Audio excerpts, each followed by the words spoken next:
Good morning Purba ma'am. Good morning Priya ma'am. Welcome to our second podcast.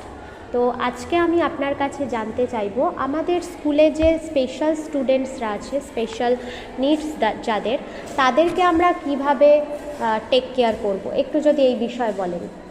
প্রথমে ক্লাসে গিয়ে আমাদের সেই বাচ্চাটির অ্যাক্টিভিটির উপর নজর দিতে হবে, ওকে, যাতে সে কি করছে না করছে আমরা সেটা বুঝতে পারি।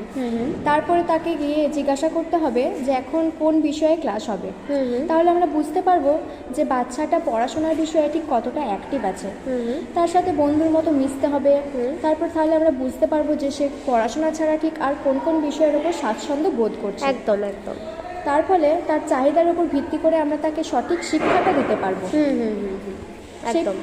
সে পড়াশোনার এবং এক্সট্রা ক্যারিকুলার অ্যাক্টিভিটিগুলিকে ক্যাপচার করতে পারবো তার ফলে আমরা তাকে সঠিক শিক্ষাটা দিতে পারবো। Thank you ma'am, thank you for your information. খুব ভালো থাকুন। এইভাবেই আমরা ছোট ছোট পডকাস্ট সেশন আনবো। অসংখ্য ধন্যবাদ ম্যাম আপনাকে। ওয়েলকাম।